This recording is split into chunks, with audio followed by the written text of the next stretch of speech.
Hello, everybody. Hello, hello, hello. I am going to wait just a moment or two to allow people to log in today. Give you a chance to log in for our Grief Symposium hosted by a live celebration. Hello, Miss Tassie. How are you? How are you doing?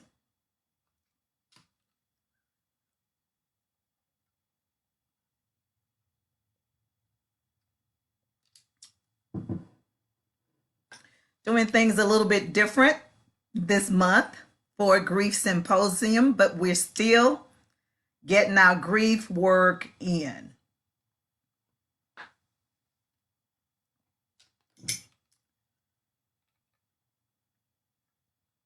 Glad you're doing well, Tassie. Glad you are doing well.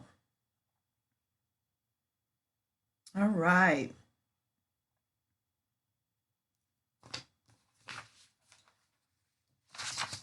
See, a couple of other people have hopped on. Hopefully, I can see your names as it pops up. So we're increasing. Okay, we're going to move forward a little bit. Good afternoon, everybody. Welcome, welcome, welcome to the March Grief Symposium hosted by a live celebration. I know you're doing something different this month because of coronavirus. Because of the coronavirus, it has made it that we meet online. Hello, Marcy. Thanks for joining us today. So since I don't have Marie in the room with me, I am going to have to introduce myself. Those of you who may not know who I am Dr. Tonya Cunningham. I am known as the Grief Doctor. I help people transition from loss to life, from pain to purpose, and to recognize that there is life after loss. It's just a different life. And I am here with Marie and Barry Franklin. We have been going strong for over 5 years, I believe now, with what we call the Grief Symposium. It is a resource that they provide to not only their families, but they provide this resource, guess what, to other families in the Austin area. So if you're on already, if you would, since we're on social media, let's use all of the benefits available. I want you to share this broadcast because I believe that other people will definitely benefit from today's lesson as well. Hello, Mr. Michael. Glad that you guys have joined. So that's the introduction who I am. I am Tonya Cunningham, and I'll be your facilitator for this particular, what we call Hour of Power. That's what Mr. Franklin calls it, Hour of Power. We start promptly at 3:30, and we definitely want to get you out by 4:30. So again, greetings to all of you, those of you who are actually watching live, and those of you who will watch the replay. I'm glad you have your mom there, Tassie. Yes, my condolences to you all in the recent death, yes, of your loved one. So glad that you guys are on and getting this information that's going to help you on your grief journey. It's definitely going to help you. Hello, Macy. Madison, glad that you're on. Patricia Jenkins, we're so glad that you're on as well. We thank you all for joining us live, those of you who are with us, and then those of you who will actually watch the replay a little bit later. We thank you so much for doing that. Now, if this is your first time, even though we're on social media, guess what? You can be interactive. I know for some of you, this may be a little bit uncomfortable, especially those of you who are not used to being on social media, but you can still be engaged as well as you can still interact with other people. So if this is your first time joining us for the Grief Symposium, would you just type a 1 on the screen? Type a 1 on the screen, and that will let us know that this is your first time joining us for Grief Symposium. We generally meet every month, the fourth Sunday from 3:30 to 4:30, and we stream it live as well. But again, today we are on social media. We're utilizing that. Why? Because of the coronavirus. We all know about this international crisis that has mandated that we exercise what they call social distancing, right? That's the word, social distancing. So this is what we're doing, even though we are not in the same place, but guess what? We can still connect, and we can do that again by way of social media.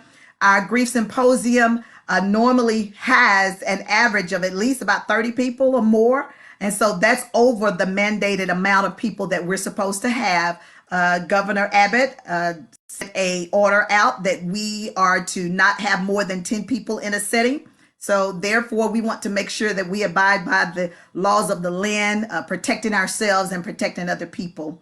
So we wanted to make sure that you still get the information. And I wore this t-shirt on purpose, faith walking, right? Because we as believers in God, we walk in faith and not fear. We walk in faith, not fear, but we still want to be aware of how to protect ourselves, such as staying at home and doing those things that they are asking that we do. Because the reality is, although there's a crisis in our nation, and not just our nation, in our world, guess what? Those of you who are going through grief, COVID may not be impacting you the way that it's impacting everybody else. Why? Because you're having your own personal storm. You're going through your own grief journey. I had a person share with me that their child died, 6 years old. Can you imagine that 6-year-old child died, and how they responded? They said, well, we are really not aware of what's going on with COVID because we've been so consumed with our own grief. And that is the reality. Kind of like 9/11. Y'all remember when that happened? Everybody was focused on the people who died in New York and in that particular area. But guess what? Other people died on September 11th as well. Okay? So we know that grief was not exempt by Corona. Even though Corona is among us, guess what? Our grief is still among us as well, which requires us to do the necessary work. So that's a little bit about what's going on for those of you who are here for the very first time. I didn't see anybody type a 1, so I guess that everybody has been a part of the Grief Symposium before, although I recognize some names on here that I have not seen in person. So if you just joined us, if this is your very first time being with us on the Grief Symposium, would you just type a 1 on the screen? And that'll just let us know that you are with us for the very first time. If you have any questions or comments as we go, feel free to post those as well. I may be able to see them during the broadcast. If not, we will definitely go back after we finish the broadcast and respond to each person's comment or question. Okay? So the handout for today is actually located on the page. A life celebration is near the area where the photos are listed, and you can definitely download that. If you haven't done it just yet, you can do it afterwards. If you're able to do it now, you can definitely do it. Hello, Adrian. Thank you so much for joining us. This is your first time. Hello, Amber. Glad to have you on. So, Adrian, we're definitely glad that you're on for the very first time. We hope this information definitely will be beneficial to you. As you come on, as you log on, we're going to ask those to share this broadcast because we know that it'll be beneficial to other people. So this is our handout today. We're going to be talking about understanding grief. If you can go ahead and download that. If not, you can do it after the broadcast because I will walk through the handout step by step. And you can take notes as we go if you desire to do that. Would you help me? Although we are all in different rooms, I want to appreciate Barry and Marie Franklin. We can go ahead and clap. I can't hear y'all. We can go ahead and clap. Thank them for providing this service. I mentioned earlier, this is a service that they provide to anyone who needs the help. They just don't have it for the families that they serve in their area. So we appreciate them opening up their funeral home to provide grief support for people because we need that help, right? We need that help. So before we go into today's lesson, I want to also mention to those of you, especially if you are with us for the very first time. Now, those of us who see me every month, y'all know I have a different kind of elephant, right? I don't know if Linda Mayo is in the room today, but she loves elephants. That's because she's a Delta. But I have this miniature sized elephant. I travel with this one. Okay, so what does this elephant mean? Again, we know that that's a concept that represents there's something that we need to address. And I believe all families have an elephant in their room. What is that elephant? That represents a particular subject that we don't want to talk about. We all are there. We all know uncle has a problem with such and such. Or we all know that our loved one died, but we're not going to talk about that loved one. That's called an elephant in the room. Okay, it's huge, it's big, you cannot ignore it, but we choose to try to ignore it. So our job, one of our main jobs at the Grief Symposium is to help everybody start dealing with their elephant. Deal with that elephant in the room. And the biggest elephant, of course, which is our subject, is talking about grief. It really is. Grief is not something that's new. It's not a new subject. It's been around, but just like the coronavirus, many people are not taking it seriously. But when someone in their family contracts the disease, then it becomes real to them. That's what happens when it comes to death and loss. Many people don't pay attention to grief, death, and dying. But when someone in their family dies, then grief becomes real, and we have to deal with that phenomenon, okay?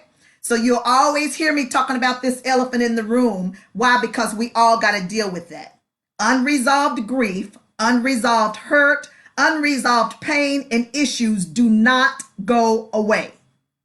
Did y'all hear that? Unresolved grief, anything that we have not dealt with in our life, it does not magically go away. It just lies dormant in our lives, waiting to expose itself, and it really, really does. The challenge with that is that a lot of us don't know that our issues are oozing out. They don't know that their issues are being shown. How is it being shown? It's being shown through your behavior. It's being shown through your speech, what you say and what you do, those kinds of things. So I've always been told you can ask the elderly person or a kid. Those two generations are definitely going to tell you the truth. If you want to know the truth about yourself, ask someone who's older or ask a little kid and they'll tell you, yeah, you have some issues. Yeah, you kind of talk kind of rough with me then, and you always do. Yeah, I notice you haven't dealt with the grief or the death or the loss of your loved one. Okay, so we want to deal with the elephant in the room. Now, just because we are not in the same room, for those of you who are used to coming to Grief Symposium, you know that every month I always ask you, what have you done for yourself since I saw you the last time? So since I'm not able to see you, you guys can see me, but I still need you to post on this screen, what have you done? Because you are the driver of your own bus. You're on the bus of life. When you experience loss, when you experience grief, when you experience trauma like that, I equate it to driving a bus. We all are familiar with a bus, especially a school bus. You know, back in the day, they didn't have, good shocks or anything, and you would always bounce up and down. It would be kind of a rocky type of trip. That's what the road of grief is like. You're going to go up and you're going to go down. You're going to hit some bumps. But guess what? You are the driver of that bus. Why is it important for me to emphasize that you are the driver of your bus of life when you're going through trauma? Because you determine who goes on that journey with you. Now, there are some people in life that you will have to let off your bus. Listen to this. Everybody cannot walk with you on your grief journey. I'm going to pause right there. A lot of people will want to. The reality is your grief journey really doesn't begin until a few months after the initial loss, after the death. Okay? So you have the funeral full. The church was full. The chapel was full. There were many, many people there. It's not until a few days after that, right? We all know the phone calls cease. The visits cease. All of that kind of slows down. Why? Because everybody else has gone back to their normal life when your life has totally been changed. Turned upside down. Okay, so now you have to deal with grief, and that's why you have to drive the bus and determine who can go on this journey with you. Who do you want on the journey with you? You want people who support you where you are, not where they think you should be. I'm going to say that again.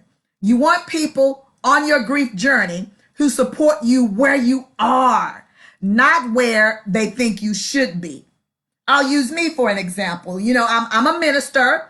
I'm a woman of faith. And because I'm a minister or a woman of faith and I have a loss in my life, some people would subscribe to the fact that I probably shouldn't cry in public. Why? Because I'm a woman of God, right? They think that because I'm a woman of God, I shouldn't express emotions. That is so far from the truth. Leaders grieve too. Ministers, pastors, CEOs of companies grieve and hurt too. Okay, so I determine who I want on the journey with me. Okay, do I want somebody who's going to force me to be where I'm not or where I don't feel like it? I don't feel like smiling today. So I need to be with somebody who's going to be okay with me not smiling or okay with me crying.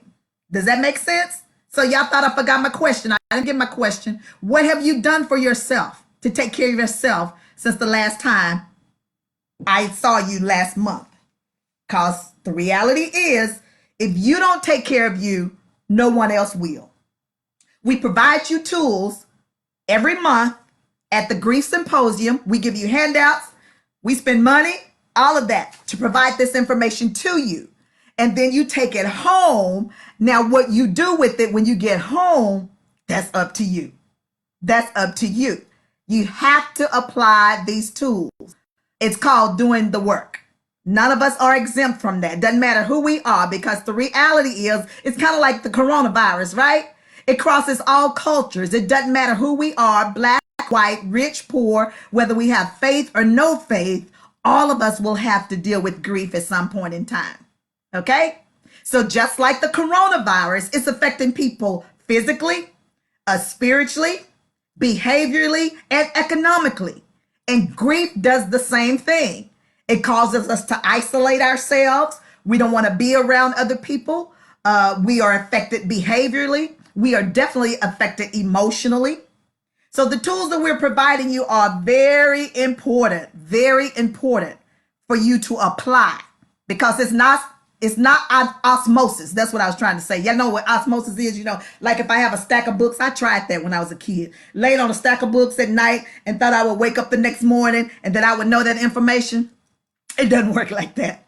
I tried it. We all have to apply that information. Okay. So just wanted to give you a little bit of the foundation for those who are here for the very first time. We are so glad that all of you have joined with us. Again, if you would, as you feel comfortable, would you share the broadcast so that they can definitely join us if they're able to do so now? If not, then they can watch the replay, because I guarantee you somebody somewhere that guess what? They're dealing with grief. They really, really are. Okay. So I think somebody typed on the, oh, Amber, yes, you did. Thank you, Amber. Amber took a trip. That is very good. That's called doing your self-work or doing self-care, and what I call doing the work. So why is taking a trip important? Somebody that you may say, what does it have to do with grief? It has everything to do with grief, because you have to be able to be intentional about taking care of you. Now, some people on the grief journey will have a time because some of their issues or some of their grief is going to be self-induced. What do I mean by that? We offer you the tools, but then you say, no, I'm not used to that. No, that makes me feel uncomfortable. No, I don't think I'm going to do that. You don't apply it. That means that, again, you're not open to new things. So you have to be intentional if you want to get better. One of the biggest mistakes that people can make on the grief journey is to try to pretend like nothing happened. You notice I paused right there because that hits home a lot. Most people will try to go back to life like it used to be, and you cannot. Why? Because your life has changed. Everything has changed, and you have to make the necessary adjustments. All right. So hopefully you're doing your self-care. Hopefully you are doing your self-care. So before we move on to the handout today, those of you who were here last month, you thought I forgot to ask you about your homework? Absolutely not. Just because I'm not there with you, it doesn't mean that I'm not going to ask about the homework. So last month we talked about secondary losses. You have your primary loss. Let's see the death of I'll use my father. My father died. He did. 2010, he died. And we had the best looking yard on the street. Daddy died. Guess what? The yard died with him because I didn't know what to do. I didn't know how to mow the lawn. That's my middle sister. I don't know how to do all this stuff. Look at my nails. I don't mow lawns, none of that. And my neighbors gave me grief because they said, Mr. Cunningham would not be pleased with this yard. Look at a mess. I said, I know, I'm trying. So I lost my dad to death. And the secondary loss was I lost the lawn guy too, because daddy took care of the lawn. So your homework from last month was to identify all of your secondary losses. Okay. You were to identify them and then ask yourself, have you processed your emotions concerning that loss too? Because many people don't understand that. You know, when you go to the funeral, and depending upon if you allow yourself to show emotion or not, you know, many people will say, oh, you were so strong at the funeral. They don't have a clue inside. You were just really imploding and ready to explode. But they felt because you didn't show emotion that you were strong. I really want to dispel the myth of being strong. What does that mean? I think that it depends upon what culture you are part of, how you were raised, and things like that will definitely impact what being strong means. I can say in my community, because I'm Black, so I can say that in the Black community, we have deemed being strong is the ability to not break down in the event of stress, trauma, or things like that. And that is not the truth. The true definition, in my professional and personal opinion, is the ability to express yourself in the midst of a trial. Okay, right in the midst of, yes, I'm having a hard time. Yes, this is hard for me. But at the same time, you are allowing yourself to show that versus appearing as if nothing happened. That kind of falls into today's lesson. Okay. So the homework, if you did not do it, go back and do it. Identify all of your secondary losses, because what will you have to do? You have to constantly make adjustments. I had to make an adjustment. Daddy died, so somebody had to do the yard. It took me 5 years. Did it take me 5 years? No, it took me 5 yard people. I knew 5 was in there somewhere. That's all right. I'm AARP age. You know, we forget things sometimes. It took me 5 yard people to go through, but I finally found the right one. I found the right one. He's a good handyman, and he not only takes care of the yard, but he takes care of things in the house too. So that was an adjustment I had to make.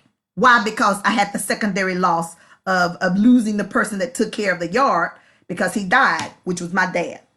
Okay. So today, what we're going to talk about, we're understanding grief, and we want to talk about some truths and some things that are not true. Okay, because we know what a myth is. What is a myth? It is something that has been deemed to be true, but it's not. So on the handout there, it basically defines what grief is. And at the top, it talks about grief being a natural, normal response to absolutely any kind of loss. Most people think that grief is about death. It is not. Grief is not about that. That's why a lot of people don't come on to participate in sessions like this, because they say, oh, I didn't have anybody to die. Well, yes, death is one of the primary experiences of grief, but grief is about loss. It is not about death. It is about loss. Who you lost and what you lost. That's why a lot of Americans today are going through grief because of Corona. Loss of income, loss of stability, loss of their job, loss of position. Many people are experiencing grief. What is it? It's the emotion on the inside. Absolutely everybody grieves, whether they acknowledge it or not. Everybody does not mourn. And that's the next definition underneath there, especially for our new people. I want them to know what mourning is. Mourning is that external expression of what's on the inside. Now, those of you who are not in the funeral industry, nor industry, you will that terms mean and they don't. Grief is internal. People grieve whether they acknowledge it or not. Have you ever heard of someone grieving themselves to death? Why? Because it's the emotion that they feel on the inside. Everybody does not allow themselves to mourn. That's our job at the Grief Symposium. We want to get you guys to mourn. What is mourning? That's that external expression of what's on the inside. I want you to get it from in here to out here. There's more room in the world versus in here in your body. What does that little boy say? Listen, Linda, listen. Let me tell you. If you do not deal with your grief is going to deal with you. Yes, it is. If you do not deal with your grief is going to deal with you. And there's research out there that is linked to grief, which is nothing more than stress, causing sicknesses such as cancer, prostate cancer, bladder cancer, high cholesterol, high blood pressure. All of these are linked to grief and people not expressing it. So we want to dispel that, okay? We want to dispel that myth, know what grief is, and know that it is something that we all must process through. We have our normal grief and we have our abnormal grief. Your normal grief would be if my 99-year-old grandmother, let me use a real case scenario. My cousin's grandmother, who I think was about 90 in her early 90s, she died while on her knees praying. She was a praying woman. And what a way to go, to die on your knees praying to the Lord and take you on, okay? How I mourn her is going to be different than how I mourn my 6-year-old who just dropped dead. You see the difference? That's why we can't compare losses. While grief is similar in that we all have the emotion, but everybody's individual response is going to be unique and different, okay? So some of you out there may be in what we call complicated or abnormal grief. And that's where it's really intense, it's overwhelming. And sometimes if it's not dealt with properly, it can become debilitating. Okay? So we don't want it to get to that point to where we don't know what to do. A statement down at the bottom I want to mention by Margaret Mead, the cultural anthropologist. She says that when a person is born, we rejoice. When they are married, we celebrate. But when they die, we pretend like nothing happened. Wasn't that good? I'm going to read it again. When a person is born, we rejoice. When they are married, we celebrate. But when they die, we pretend like nothing happened. We do. We just try to go back to life like it used to be. And that is not what we need to do. Alan Wolfeld, one of my mentors from afar in the grief industry, he says, we all grieve when someone dies, but if we are to heal, we must mourn. Isn't that something? So that tells you the difference between grief and mourning. If you want to get better, if you want to heal from this hurt of your loss, you have to be able to allow yourself to mourn. Now, for my people, my faith people, what does the scripture say? Blessed are those that mourn. That's how you get your comfort. Not by saying when people ask you, how are you doing? And we give them the default answer, I'm fine.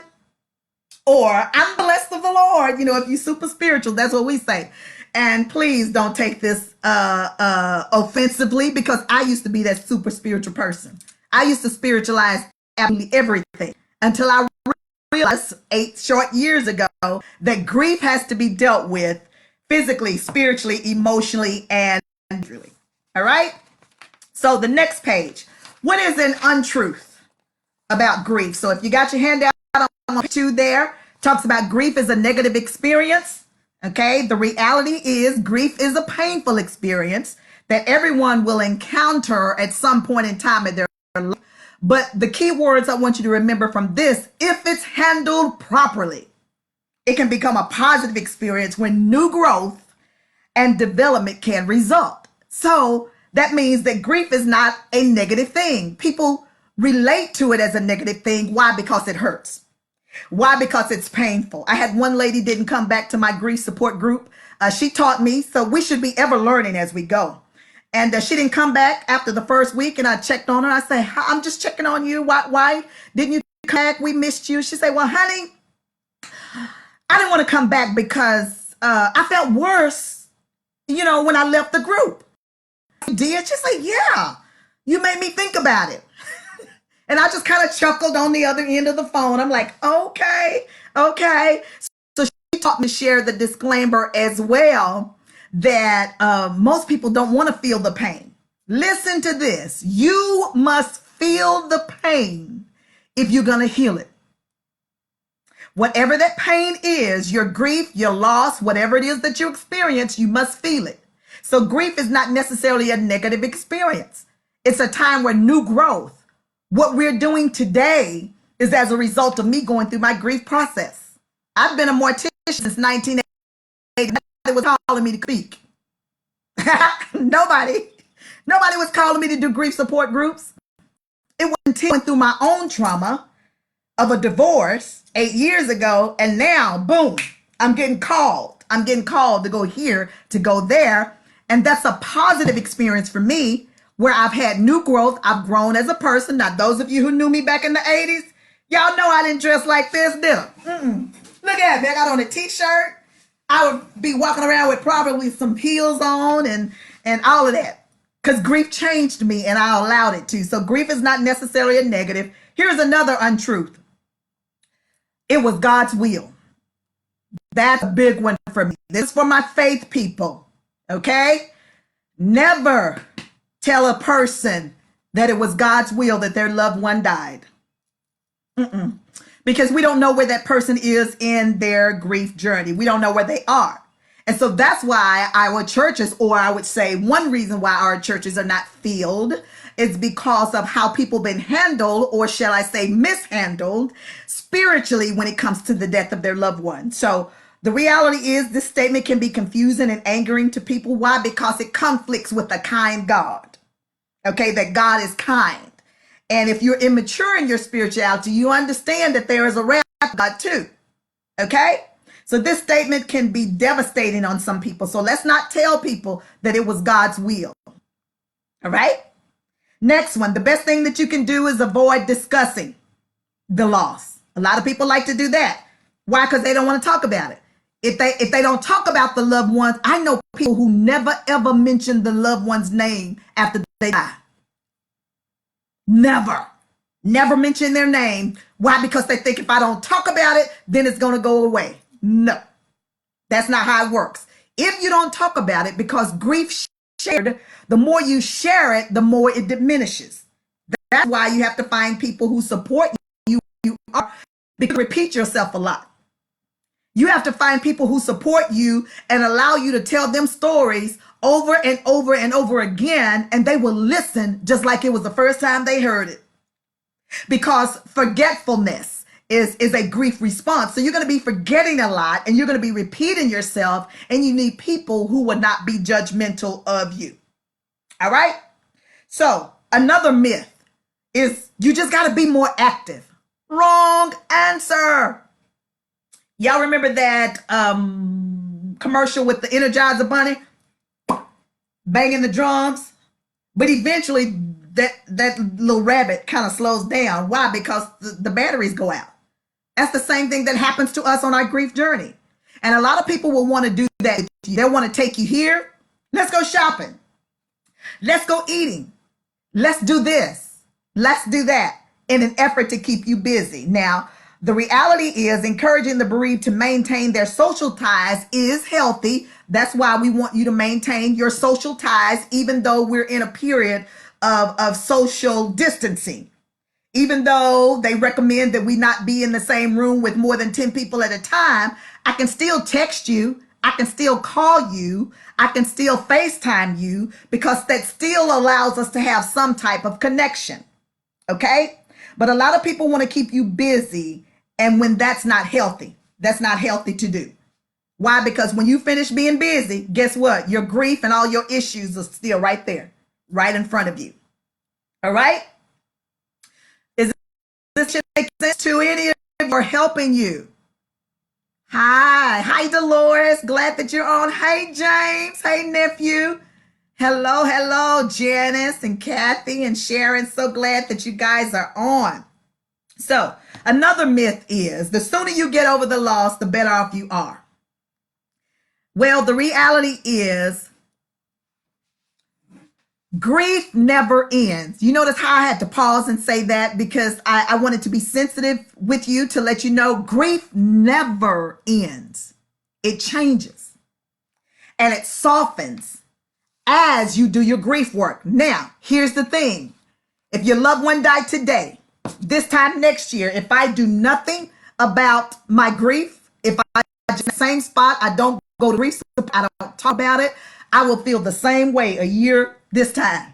This time next year, I'll feel the same way. I don't do anything with my grief.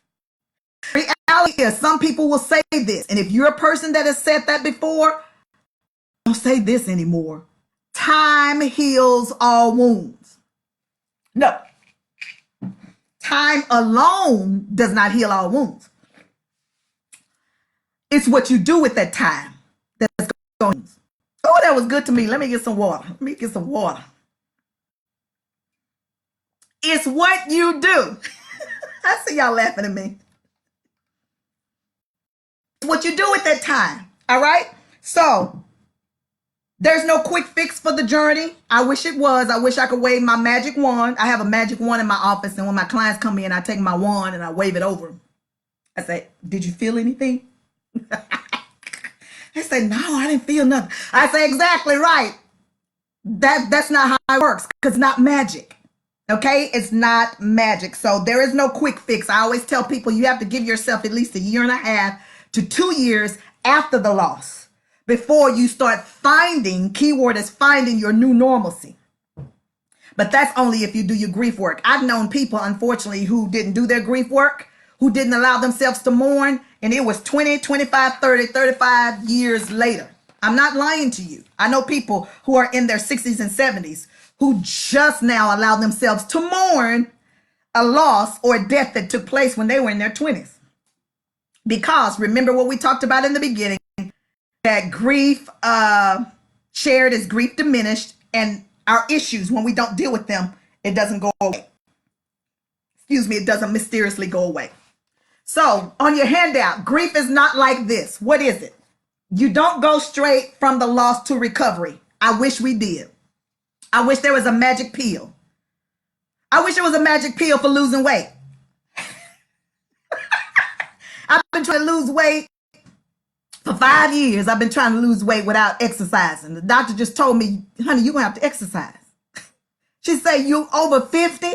I said, you don't have to talk to me just like that because I'm over 50. What that mean? What that got to do with anything? She says, you're going to have to move your body. So grief is not like you just go from here to there and you're done. It's up and down. And let me tell you, just because you have your down days, it doesn't mean that you're not doing well. Your down days are a part of the process. All right? Your down days are a part of the process. So we're moving to the next page, and we're going to talk about Dr. Elizabeth Kubler-Ross, and that's how we'll end today's session. Are you doing well out there? I see people still logging on. Your first time being with us, put a 1 on the screen. We had one person to do that. I believe your name was Adrian. One person who's joining us for the very first time. We have the Grief Symposium. It's a life celebration. It's generally held in person in Austin, Texas, every 4th Sunday. So if you're in the area or the surrounding areas, we invite you to meet us there every 4th Sunday, unless there's something going on like this, like Corona. This is about the second time, I believe, second or third time in about 7 years that we've had to cancel is because of some type of issue or weather. So we're there and we invite you to come and be with us. And we also stream live. This is the first time we've done Facebook Live because we were mandated to do something. So just because we couldn't meet in person, we want to make sure that you got the information needed. So Kubler-Ross, those of you who have actually taken psychology in your undergrad, and even in your graduate studies, you probably have heard of this lady called Dr. Elizabeth Kubler-Ross. She is my theorist that I subscribe to as relates to her learning.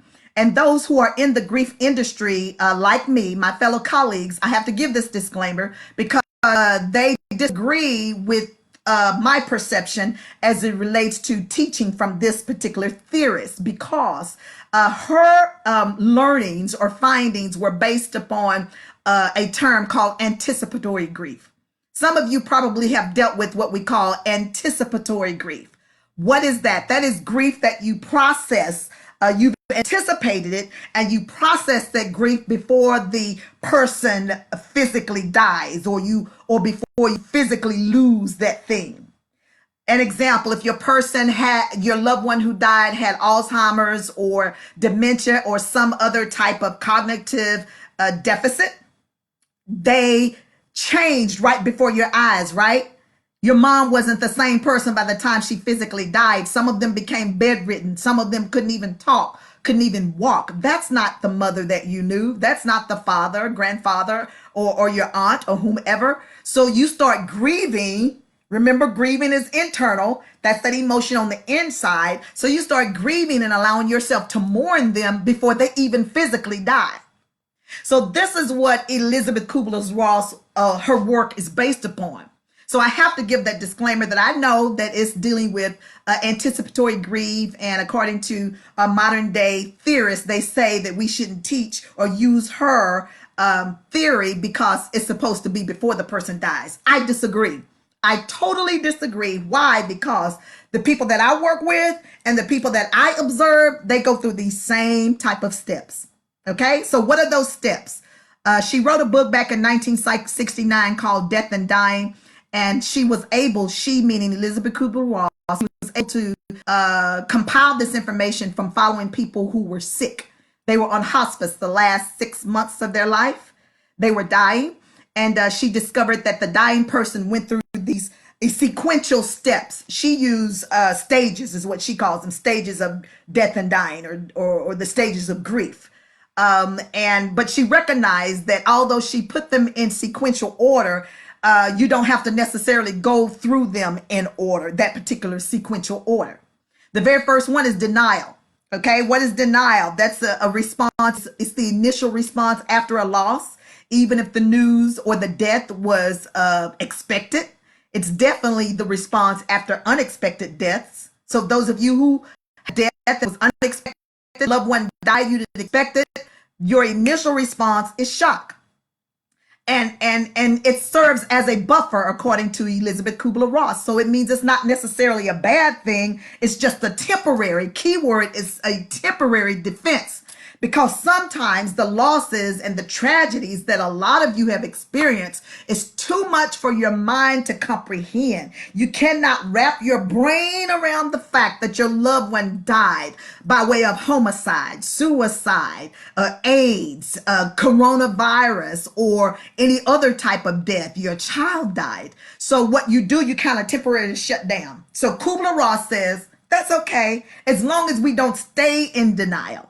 Okay, so denial is the very first one. And notice if we were in person, you would have some rocks. Okay, can y'all see that rock there? And it has denial. This thing is heavy. You see, I can't hold it with just one hand. It's heavy. So denial is the very first one. And we give you rocks because going through the grief process is weighty. It is very, very heavy. So it's very important that you allow yourself to do the work so you can relieve the weight of grief. So you go through denial. The next stage, she says, is anger. This is one of the confusing stages, and it's frequently experienced. More people than are angry after the death of their loved ones. They may never, ever express it publicly. But some people are silently angry, and it can be done justly and unjustly. They can be mad at any and everybody. Ask a funeral director and ask them how many angry families came in to see them. Why? Because nobody wants to come to a funeral home. We go there because we have to. We go there because someone died, right? So they can yell at the funeral director and things like that. But the funeral director was nowhere around when their loved one died. And guess what? People are angry at God.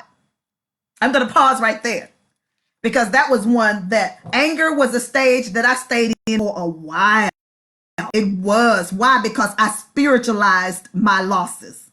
Up until the divorce, I spiritualized absolutely every loss, and I was silently angry. When I was married, we had a baby and she died 5 months into the pregnancy.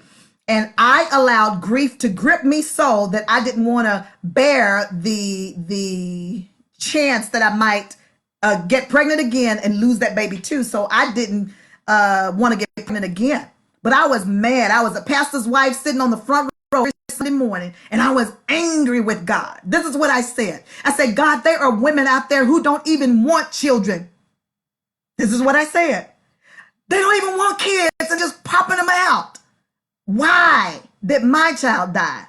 I was angry. And because I didn't at that time, churches were not as open now as they are to providing grief support and bereavement ministries. You know, more churches now have support because they see that a lot of their members are going through grief. This is why we can go to church week after week after week, Sunday after Sunday, and not get the healing that we need. Now, I'm trying to hold myself so I won't preach. The reason is because they sitting up there grieving, okay? Because our soul is hurting. What is our soul? That's the seat of our emotions, okay? So anger, if you are angry out there, it's okay. I give you permission to be angry. We just don't want to stay there, okay? Anger is just an emotion, just like happiness is. It has to be felt and it has to be expressed so that it can come up and out of you. All right. So the next stage that she says as we move through is bargaining. Third stage is bargaining. Remember, Kubler-Ross was following people who were alive. And she said this is where people were attempting to strike bargains with God. Guilt and self-reproach are common here. Okay. And people feel guilty. So if you're out there, you're feeling the guilt. Some people feel guilty because they're alive and their loved one is deceased. How about that? Many parents, because bearing a child, it crosses what we call the natural law of the parent bearing the child. You never think that the child bearing the parent, right? We think, hey, I'm going to bear my child one day. Nobody wants to do that. That's very, very tough. So people feel guilty because I'm alive, or when it's a spouse that dies, or if a spouse was sick and one was healthy. I've seen one man, he say, I feel guilty because my wife was sick and I'm not. And then she died and I didn't. So if you're experiencing guilt out there or self-reproach, that's very common. When you start asking yourself the what if questions. What if I would have taken him to the hospital soon enough? What if I would have gotten a second opinion about the diagnosis we got it? So that falls in that particular stage. The next one is what I call the D word. What is the D word? Depression. So according to Kubler-Ross, she says feeling depressed and hopeless after the loss of a significant other is common. Yes, it's common, meaning it is normal. I expect people to be sad when they experience a loss. Now, I question the person who has no response. You have no response when your loved one dies? Yeah. So sadness, the mildest form of depression is sadness. But in our community, a lot of times when we hear the word mental health, we hear mental illness. So depression in its mildest form is nothing more than sadness. You should be sad because of the fact that your loved one died. We don't stay there. Now, if you go through the Bible, there's many scriptures to support and talks about people who were depressed. Now, who was that prayed fire down from heaven, and then the next thing we know, he found himself in a cave, in a cave running from Jezebel, depressed, full of anxiety. So depression, don't be afraid of that. This is where we withdraw. Remember, we're talking about social distancing with Corona. So grief already causes us to do social distancing. We don't want to answer our phone. We don't want to talk, all of that because of depression. Things that usually are easy to do, they become very difficult, such as getting out of bed, such as combing my hair, such as brushing my teeth. Doing those kinds of things become difficult. And just like anger, prolonged periods of depression, hear me, prolonged periods of depression that are not dealt with they can turn to disorders such as, depressive disorders. And that's where it becomes really, really serious. So if you don't deal with that, you will find yourself in a hole where it's hard to come out of. So depression, nothing to be ashamed of. It's nothing more than sadness. Okay. There's research out there that talks about genetics, and something I've just found out from myself and my family within the last few months, again, how genetically my mom was depressed all of her life, and how she passed that to me. Came straight through the umbilical cord, and it came to me.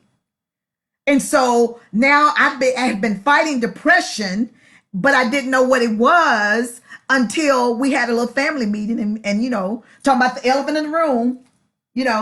People don't deal with the elephant. Ain't nothing new that's happening today. There's nothing new under the sun. Things that are happening now, that are happening in our families, they happened years ago. They were running around the barn and doing stuff they shouldn't have been doing, and hanging with people they shouldn't have been hanging with. Okay, but it's coming through our generation. Sometimes those who are part of the household of faith, you'll know that as what we call a generational curse. Okay, so depression is very real, and guess what the number one symptom of depression is? And it's not crying, because on our outline here said crying is a normal response. So if you find yourself crying a lot, you're probably depressed, and you should be. Okay, you're just not going to stay there, but you're going to allow yourself to do something about that depression. The number one sign and symptom of depression is sleeping. Yep, you're sleeping a lot. Okay, you want to take it out. Why? Because when you're trying to sleep, that means you're trying to not think about what's going on. All right. And then the last stage, she says, is acceptance. People begin to, here she says, accept the reality of the death of their loved one. You start accepting, okay, and embracing and understanding that they're not here and they're not coming back. And you start making necessary adjustments around the house. You got to make it your home. The room and the house that you're looking at now is the house I grew up in. It was a house, again, filled with love, in the sense my parents gave me the best that they could, did for me all that they knew how to do. But there were some up days and some down days. And then I saw them deteriorate and decline, and was about to die here. And then my marriage died here. So what used to be a happy place, it quickly became over the years a not so happy place. Okay, but I had to create an atmosphere where I could adjust. I had to paint some walls. Okay, I had to move some furniture around. For those of you where your loved ones died in the house, you're gonna have to make some adjustments. Change the decor, change the room, and you're gonna have to make it your space. And that helps with you moving into a place of acceptance, and you start developing a sense of peace in your new life without the deceased. You start developing a sense of peace that, okay, I'm going to be able to make it. I know it's hard, but I'm going to be able to make it, okay? So those are the stages according to Kubler-Ross: denial, anger, bargaining, depression, and acceptance. I want to ask you to assess yourself and see, which stage are you in? Think about it. Which stage are you in? Denial, anger, bargaining, depression, or in acceptance? And the reality is you can be in all five at the same time. Okay? That's why it's so overwhelming, and that's why it's so heavy, these rocks. Okay? So that's why we have our grief process and our grief journey. And first, acknowledge where we are. It's okay to say you hurt. Okay? Acknowledge that this hurt. I don't know how to handle it. And then you can start doing something about it. All right? So any questions about today's handout? You are welcome, Dolores. You are welcome, welcome, welcome. So any questions or comments about today's handout before we get ready to end? This is the time where Mr. Barry would come up with what we call church announcements, or he would just share his heart. So he'll do that when he goes on the radio live, or he'll come on and he'll do a Facebook live, and he'll give you his personal announcements. But as for me, I just want us to remain encouraged. Be encouraged during this time, especially when we are going through the corona crisis, but then you're also going through your personal grief. So I encourage you to definitely pay attention to your personal grief journey. And then you can have people who are on the journey with you. They can help you stay abreast about what's going on with corona. But definitely don't allow anybody to take your grief away from you, because it is necessary for you to heal. So be encouraged during this time. Definitely hydrate yourself. It's important to drink water. Okay? You got to drink water when you're going through the grief process, because grief is very draining. It's very, very draining. And you must allow yourself to drink more water so that you can flush the toxins through your body. You do things also to create peace in your area, in your environment. See, social distancing is blessing my life right now. I love being by myself. Oh my God, I love it, because I talk for a living.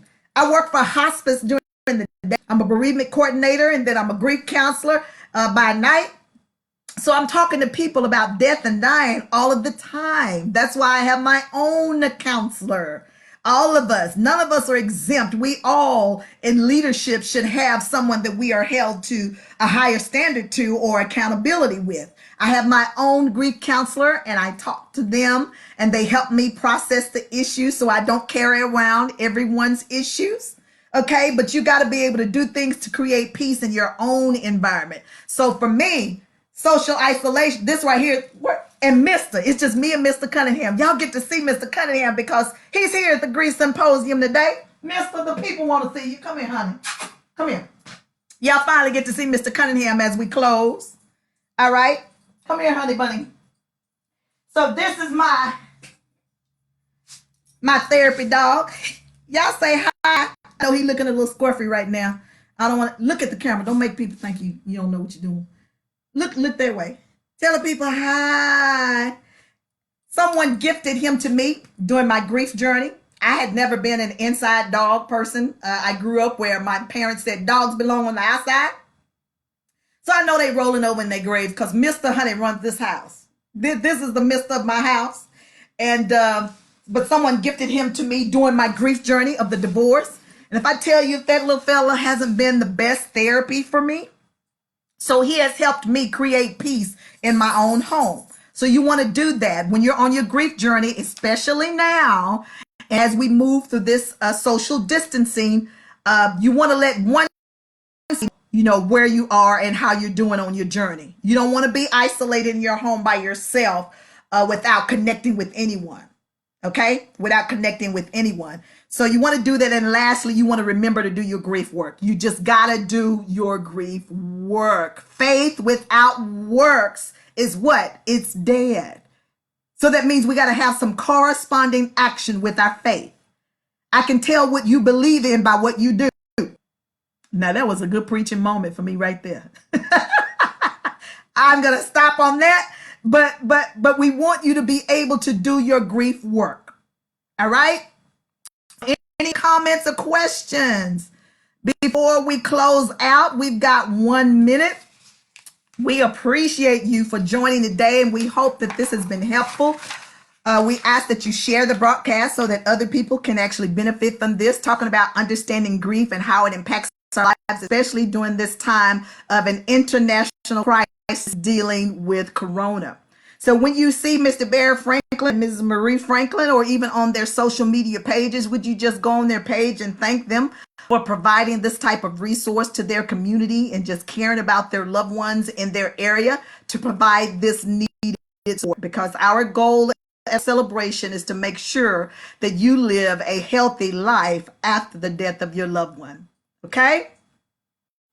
Well, I get no one. Thank you so much. You are welcome, Miss Nancy. We were so glad. You're welcome, Amber. So glad you guys joined us. Listen, I want you guys to take care of yourself. Remember, your homework is not anything to do other than just to identify where you are in the 5 stages, and then start dealing with that. Okay? We love you. We appreciate you, and it is 4:30, and it is time for us to decide. Remember, there is life after loss. It's just a different life. You guys be blessed, and we'll see you next month. Bye now.